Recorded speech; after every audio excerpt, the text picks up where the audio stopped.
Hello student, तो आज की क्लास में हम रेडियस के बारे में पढ़ते हैं। रेडियस में हमने उसका अपर एंड, लोअर एंड, शाफ्ट और साइड डिटर्मिनेशन कंप्लीट कर लिया था। तो एक बचा हुआ हिस्सा है वो है रेडियस का अटैचमेंट, मसल्स अटैचमेंट। तो रेडियस के जब मसल्स अटैचमेंट के बारे में पढ़ते हैं तो उसे स्टेप बाय स्टेप धीरे धीरे हम आगे बढ़ते जाएंगे, जहाँ हम उसके स्ट्रक्चर के साथ उसको रिवाइज करते जाएंगे और एक ट्रिक के साथ मसल्स अटैचमेंट पढ़ते जाएंगे। मेरी एक आपको सलाह है कि जब भी आप मसल्स अटैचमेंट पढ़ें उसके पहले आप पूरा बोन का जो एक्सटर्नल फीचर्स है वो कंप्लीट कर लें। जब वो आपको अच्छी तरीके से याद हो जाए तो उसके बाद आप मसल्स अटैचमेंट पढ़ना शुरू करें। पहली सलाह। दूसरी सलाह, आप जो है वो मसल्स अटैचमेंट को उसके स्ट्रक्चर के वाइज से पढ़िएगा, ऊपर से नीचे आते जाइए। जैसे हम रेडियस में देख रहे हैं तो रेडियस में जो हेड है, सर्कमफ्रेंस उसके चारों तरफ, फिर उसका बॉर्डर, फिर उसका सरफेस, तो ऊपर से धीरे धीरे नीचे आते जाएंगे क्रम से, तो आप उसमें गलती नहीं करेंगे। ये मेरी दूसरी सलाह है। तीसरी सलाह है कि आप मसल्स अटैचमेंट के लिए आप जैसा ट्रिक बना सकते हैं, जैसा निमोनिक्स बना सकते हैं, वो निमोनिक्स बनाते हुए पढ़िए। ठीक है। इससे क्या होता है कि आप जब एक क्रम पे आते हैं तो आपको पता होता है कि हाँ ऊपर से नीचे आ रहा है, तो अगर कोई मसल्स अटैचमेंट या लिगामेंट कुछ छूट जाता है तो तुरंत आपको याद आ जाएगा। ठीक है। तो तीसरी सलाह क्या है कि ट्रिक्स और निमोनिक्स बना के पढ़ना है। मैं आपको ट्रिक्स और निमोनिक्स दे रहा हूँ। इसके अलावा अगर आपको ऐसा लगता है कि आप उसे बेटर बना सकते हैं तो डेफिनेटली आप वो बनाइए, क्योंकि अगर आप ट्रिक और निमोनिक्स बनाएंगे तो आपको हमेशा याद रहेगा। चौथी सलाह, पहले मसल्स अटैचमेंट कर लीजिए, उसके बाद एग्जाम में जब आप लिखेंगे तो क्लियरली लिख दीजिए कि लिगामेंट अटैचमेंट, उसके बाद लिगामेंट का अटैचमेंट लिखिए, उसके बाद क्लिनिकल एनाटॉमी, इस तरीके से आप लिखिए। पांचवी सलाह कि जब आप मसल्स अटैचमेंट लिखते हैं तो सबसे पहले लिखने की भी पहले आप डायग्राम बना दीजिए, जहां पर ओरिजिन और इंसर्शन अगर आपको दिखाना है तो मसल्स अटैचमेंट के पहले डायग्राम इज मस्ट। तो जो ओरिजिन होगा जिस मसल्स का उसको रेड से कलर करिए और जहां इंसर्शन होगा उसको ब्लू से कलर करिए। कलर आपको वैक्स से करना चाहिए क्योंकि वो फैलता नहीं है, फेड नहीं होता है। तो ठीक है, समझ में आ गया। तो अब हम धीरे धीरे वन बाय वन एक एक ट्रिक से जो है वो स्ट्रक्चर को पढ़ते जाएंगे। और अगर आपको याद करना है तो स्ट्रक्चर वाइज पढ़ेंगे, बॉर्डर या सरफेस वाइज पढ़ेंगे, ऊपर से नीचे के क्रम में पढ़ेंगे, तो आपसे गलतियां नहीं होंगी।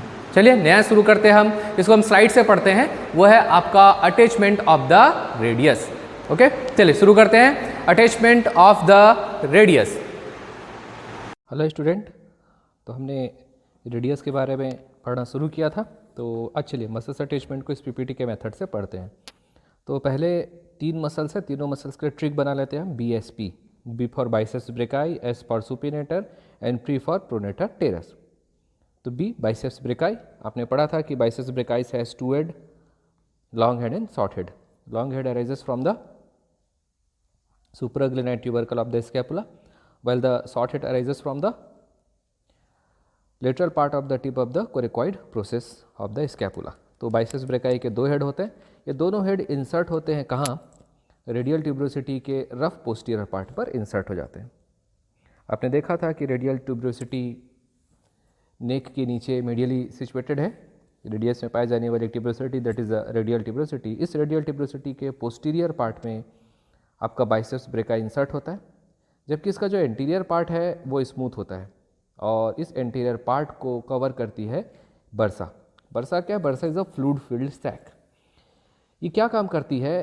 तो ये 2 बोन्स के आर्टिकुलर सरफेस के बीच में या 2 बोन्स के स्ट्रक्चर्स एक दूसरे के ऊपर लॉन्च करते हैं, तो उनको मूवमेंट के समय फ्रिक्शन से बचाती है।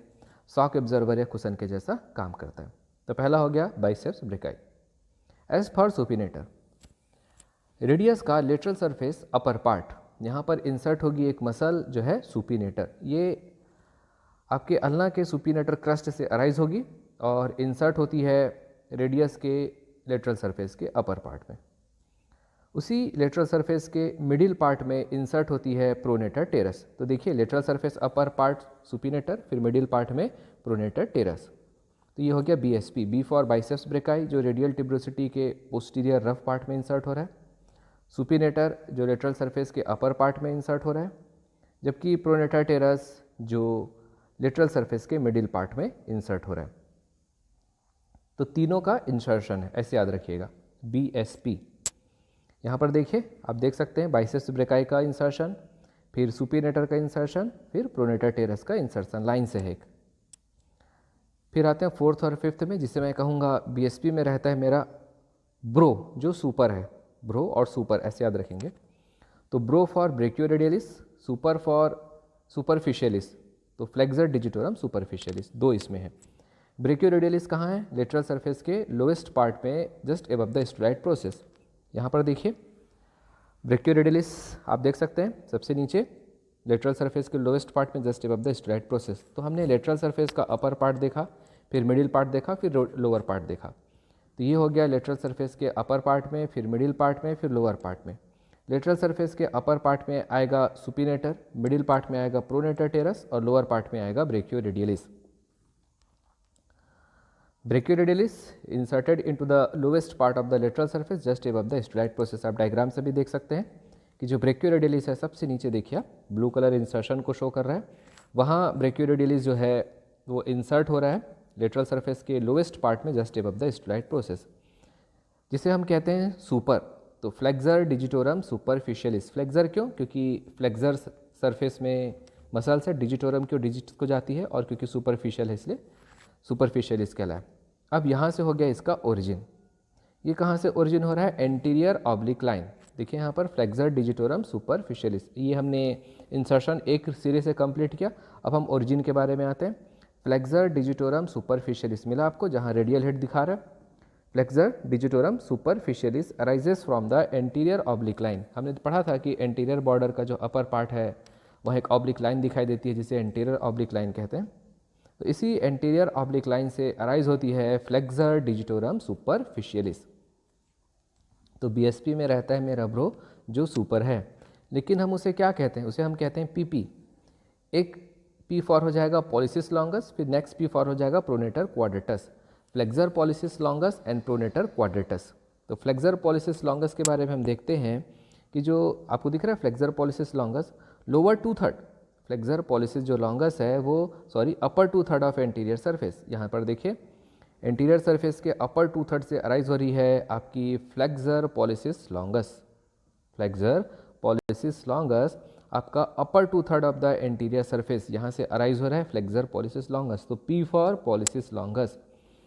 Flexor pollicis longus takes origin from the upper 2/3 of the anterior surface. Anterior surface के अपर 2/3 से फ्लेक्सर पॉलिसिस लॉन्गस जो है वो अराइज हो रही है। तो एंटीरियर सरफेस का अपर 2/3 ले लिए। अब इसका जो लोअर पार्ट है एंटीरियर सरफेस का लोअर पार्ट, वहाँ पर इंसर्ट हो रही है आपकी प्रोनेटर क्वाड्रेटस। तो एंटीरियर सरफेस में मैं 2 ले लिया, पीपी से याद रख लिया, P for flexor pollicis longus, P for pronator quadratus. Flexor pollicis longus anterior surface के अपर 2/3 से अराइज होती है या ओरिजिन होता है, जबकि एंटीरियर सरफेस के लोअर पार्ट में इंसर्शन होता है प्रोनेटर क्वाड्रेटस। इसे याद रखेंगे पीपी से।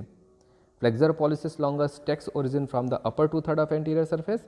अब इस एंटीरियर सरफेस का जो लोअर पार्ट है वहाँ पर इंसर्ट होता है pronator quadratus and into the triangular area on the middle side of the lower and. और लोअर एंड के मिडियल साइड में जो अल्नर नॉच है जहाँ पर ट्रायंगुलर एरिया बनता है वहाँ पर भी इसका इंसर्शन होता है प्रोनेटर क्वाड्रेटस का। प्रोनेटर क्वाड्रेटस, प्रोनेटर टेरस, ये सब किस में मदद करते हैं? हमें प्रोनेशन में हेल्प करते हैं। यहाँ पर आप देख सकते हैं आपको फ्लेक्सर पॉलिसिस लॉन्गस दिख रहा है एंटीरियर सरफेस के अपर पार्ट में ओरिजिन होते हुए, और जबकि एंटीरियर सरफेस के लोअर पार्ट में आपको प्रोनेटर क्वाड्रेटस का इंसर्शन दिखाई दे रहा है। The radial artery is palpated as radial pulse as it lies on the lower part of the anterior surface of radius lateral to the tendon of flexor carpi radialis. यहाँ पर देखिए तो जो रेडियस का लोअर एंड एंटीरियर सरफेस है वो एक thick prominent ridge के फॉर्म में होता है, और इस थिक प्रोमिनेंट रिज पर रेडियल आर्टरी लाई करती है, जहाँ रेडियल आर्टरी पर हम पल्स को काउंट करते हैं जिसे रेडियल पल्स कहा जाता है। तो ये एक पल्स पॉइंट है। और रेडियल आर्टरी का सिचुएशन कैसे होता है? फ्लेक्सर कार्पाई रेडियलिस के टेंडन से लेटरल। फ्लेक्सर कार्पाई रेडियलिस ये हमने ह्यूमरस में पढ़ा था। फ्लेक्सर कार्पाई रेडियलिस का जो टेंडन है उससे लेटरली सिचुएटेड होती है रेडियल आर्टरी। फिर इसमें है एबडक्टर पॉलिसिस लॉन्गस, तो एब का ले लिए ए बी, और एक्सटेंसर पॉलिसिस ब्रेविस का ले लिए ई। तो अबे से याद रख लेंगे। तो क्या ट्रिक हो जाएगा? बीएसपी में रहता है मेरा ब्रो जो सुपर है, लोग उसे पीपी कहते हैं लेकिन हम लोग उसे अबे कहते हैं। ए बी मतलब एबडक्टर पॉलिसिस लॉन्गस, और E for extensor pollicis Brevis. Abductor मतलब एबडक्शन में मदद करेगा, पॉलिसिस मतलब थंब, लॉन्गस मतलब लेंथ ज़्यादा होगी। वहीं एक्सटेंसर पॉलिसिस ब्रेविस, पॉलिसिस मतलब थंब के एक्सटेंशन में मदद करेगा, वो कहलाएगा एक्सटेंसर पॉलिसिस ब्रेविस। ये दोनों अराइज होते हैं कहाँ से? पोस्टीरियर सरफेस से। देखिए आप रेड वाला मार्क दिख रहा है आपको, abductor pollicis longus and extensor pollicis brevis, both are arises from the superior surface of the radius. अब इसे याद रखेंगे। अब आते हैं इसके लिगामेंट के बारे में। तो पहला है क्वाड्रेट लिगामेंट। क्वाड्रेट लिगामेंट अगर आप देखेंगे तो आपको दिख रहा है फर्स्ट डायग्राम में quadrate ligament. Quadrate ligament radius के हेड के से मेडियली जो है वो अटैच होता है और वो अल्ना और रेडियस को कनेक्ट करने का, जोड़ने का काम करता है। तो first one is the quadrate ligament जो रेडियस के नेक के मीडियल पार्ट में अटैच होता है। दूसरा है ऑब्लिक कॉर्ड। ऑब्लिक कॉर्ड जो है वो मीडियल साइड अटैच होगा just below the radial tuberosity. आप येलो वाला देख सकते हैं ऑब्लिक कॉर्ड जो रेडियस और अल्ना को कनेक्ट करने का काम कर रहा है। ऑब्लिक कॉर्ड भी रेडियस के मिडिली अटैच होगा और ये रेडियल ट्यूबरोसिटी से नीचे जो है वो अटैच करता है। ये दो बोन्स को जोड़ रहा है, किसको किसको, रेडियस और अल्ना को कनेक्ट कर रहा है। फिर the articular capsule of the wrist joint is attach to the anterior and posterior margin of the inferior articular surface. तो जो रेडियस का लोअर एंड इन्फीरियर सरफेस जिसे हमने दो हिस्सों में बांटा था, triangular part and quadrangular part. Triangular part इसके फाइड बोन के साथ, वहीं जो क्वाड्रेंगुलर पार्ट है वो ल्यूनेट बोन के साथ आर्टिकुलेट करता है। तो रेडियस के लोअर एंड इन्फीरियर सरफेस को इस रिस्ट जॉइंट का जॉइंट कैप्सूल कवर करता है। वो इस तरीके से कवर करता है कि इसका एंटीरियर और पोस्टीरियर मार्जिन कैप्सूल के अंदर आएगा। फिर इन्फीरियर रेडियो अल्नर जॉइंट। देखिए इन्फीरियर रेडियो अल्नर जॉइंट कैसे बनेगा, यहाँ हम देखते हैं। अल्ना का head of the ulna lower and, ulna का लोअर एंड जिसे हम हेड ऑफ द अल्ना कहेंगे, इसमें दो ही प्रोसेस हैं, हेड और स्टेलॉइड। तो अल्ना का जो हेड है वो रेडियस में लोअर एंड के मीडियल साइड, मीडियल सरफेस में पाए जाने वाले अल्नर नॉच के साथ आर्टिकुलेट करता है। तो ये कहलाएगा, क्योंकि नीचे की तरफ रेडियस और अल्ना आर्टिकुलेट कर रहे जॉइंट बनाएंगे, तो ये कहलाएगा इन्फीरियर रेडियो अल्नर जॉइंट। जब ये इन्फीरियर रेडियो अल्नर जॉइंट बनता है तो इस जॉइंट के बीच में फाइबर और कार्टिलेज का बना हुआ एक छोटा सा डिस्क होता है जो कहलाएगा आर्टिकुलर डिस्क या articular disc of the inferior radio ulnar joint. ये जो जॉइंट है ये सुपिनेशन और प्रोनेशन में मदद करेगा। ऊपर की तरफ भी अगर हम देखें तो सुपीरियर रेडियो अल्नर जॉइंट भी सुपिनेशन और प्रोनेशन में मदद करेगा। मूवमेंट हो रहा है तो इस मूवमेंट से जो फ्रिक्शन होगा उससे बचाने का काम कौन करता है आपका, ये आर्टिकुलर डिस्क थोड़ा सपोर्ट करेगा। यही है articular disc of the inferior radio ulnar joint जो कि अल्नर नॉच के लोअर बॉर्डर के से अटैच होता है। फिर हम आते हैं एक्सटेंसर रेटिनाकुलम। इस डायग्राम में आप देखिए एक्सटेंसर रेटिनाकुलम एंटीरियर बॉर्डर के लोअर पार्ट से अटैच होता है। एक्सटेंसर की तरफ, डॉर्सल सरफेस की तरफ पाया जाने वाला एक वेब लाइक स्ट्रक्चर, जाल के समान संरचना होगी जो मसल्स के फाइबर, लिगामेंट्स के फाइबर से मिलकर बनती है, टेंडॉन्स के फाइबर से मिलकर आपस में मिलते हैं और वो इस तरीके से एक वेब या बैंड पट्टी के जैसा स्ट्रक्चर बना लेते हैं जो कहलाता है उसका एक्सटेंसर रेटिनाकुलम। यहाँ पर आप ब्लू वाला देख रहे हैं जहाँ पर आपको दिख रहा है एक्सटेंसर रेटिनाकुलम। तो जो एक्सटेंसर रेटिनाकुलम है वो एंटीरियर बॉर्डर के लोअर पार्ट पर अटैच होती है। फिर हम आते हैं इंट्रोसियस मेम्ब्रेन। इस डायग्राम में आप देखिए इंट्रोसियस मेम्ब्रेन, व्हाइट वाला स्ट्रक्चर आपको दिख रहा है, that is the interosseous membrane. Interosseous membrane bones के किसी एनाटॉमिकल स्ट्रक्चर को, जैसे इसमें मीडियल बॉर्डर, लेटरल बॉर्डर, उन दोनों को जोड़ने का काम करता है। इस तरीके से बोन को कनेक्ट करने का काम करेगा। ये मुख्य रूप से फाइबर्स और कार्टिलेज, मुख्य रूप से इसमें फाइबर होता है मेनली, तो ये फाइबर से बना हुआ एक मेम्ब्रेन है जो कि दो बोन्स को कनेक्ट करने का काम करता है। इसमें जॉइंट नहीं हो रहा है लेकिन हाँ ये दोनों बोन्स को कनेक्ट करता है। ये कहलाता है इंट्रोसियस मेम्ब्रेन। तो इंट्रोसियस मेम्ब्रेन जो होगा वो रेडियस के मीडियल बॉर्डर पे, या मैं कहूँ रेडियस, उसका बॉर्डर का नाम ही रख दिया गया है इंट्रोसियस बॉर्डर, उसके लोअर 3/4 से अटैच होता है। Clinical anatomy Collins fracture. Collins fracture में क्या होता है कि जो रेडियस का लोअर एंड से 2 सेंटीमीटर एबव, इस तरीके से देखें हम, तो फ्रैक्चर होगा, ये कहलाता है कॉलिस फ्रैक्चर। तो जब कोई पर्सन, कोई पेशेंट गिरता है तो वो हाथ से अपने आप को रोकने की कोशिश करता है, तो हम कहेंगे आउट स्ट्रेस्ड हैंड जब होगा, आउटवर्ड जब उसका हैंड का मूवमेंट होगा, तो उस इम्पैक्ट की वजह से रेडियस के लोअर एंड से 2 सेंटीमीटर एबव एक फ्रैक्चर होगा जो कहलाता है कॉलिस फ्रैक्चर। इस कॉलिस फ्रैक्चर में क्या होता है कि जो हिस्सा टूटेगा, डिस्टल फ्रैगमेंट, वो अपनी जगह से हटता है, डिस्प्लेस्ड हो जाएगा, अपवर्ड बैकवर्ड मूव करता है और ये रेडियल के स्टेलॉइड प्रोसेस की तरफ चला जाता है, उससे प्रॉक्सिमल हो जाता है। ये कहलाता है कॉलिस फ्रैक्चर। इसी का जो अपोजिट है वो कहलाता है स्मिथ फ्रैक्चर। स्मिथ फ्रैक्चर में जो डिस्टल सेगमेंट है वो पामर फ्लेक्स्ड पोजीशन में चला जाता है।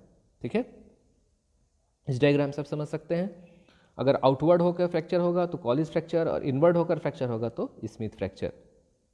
यहाँ देखिए आप स्मिथ फ्रैक्चर को देख सकते हैं। कई बार जो रेडियस है वो एम्ब्रियोलॉजिकली फॉर्म नहीं हो पाता है, तो ये अब्सेंस हो जाएगा, रेडियस बोन अब्सेंट हो जाती है, जिसकी वजह से जो हाथ है वो डेविएट हो जाता है, अंदर की तरफ मुड़ जाता है, जिसे हम रेडियल डेविएशन कहते हैं। इसमें हैंड और थंब जो है वो जनरली अब्सेंट हो जाते हैं। रेडियो अल्नार साइनोस्टोसिस क्या है? एक रेयर कंडीशन है जहाँ पर रेडियस और अल्ना का जो अपर एंड है, जो प्रॉक्सिमल 2.5 सेंटीमीटर है, वो फ्यूज़ हो जाएगा एक दूसरे में। आप इस एक्सरे और इस डायग्राम में देख सकते हैं, जिसकी वजह से अब सुपिनेशन और प्रोनेशन पॉसिबल नहीं हो पाएगा। ये कहलाता है radio ulnar synostosis. The subluxation of the head of the radius, ये क्या है कि जब आप किसी बच्चे को इस तरीके से हाथ से उठाते हैं या उसे घुमाते हैं, तो एक पावरफुल जर्क की वजह से जो रेडियस का हेड जो एनुलर लिगामेंट के अंदर है, हमने तो पढ़ा था कि हेड का जो रेडियस का जो हेड है उसका सरकमफ्रेंस एनुलर लिगामेंट से कवर होता है, उसको एनुलर लिगामेंट कवर करती है। तो इस एनुलर लिगामेंट के ग्रिप से रेडियस का हेड बाहर आ जाएगा, ये कहलाता है subluxation of the head of the radius. ठीक है, क्लियर हुआ? तो यहाँ तक आपका कंप्लीट होता है रेडियस का muscles attachment and clinical anatomy. Hope आपको चीज़ें समझ में आई होंगी। कुछ डाउट हो तो आप कमेंट सेक्शन में पूछिए। Okay, thank you very much.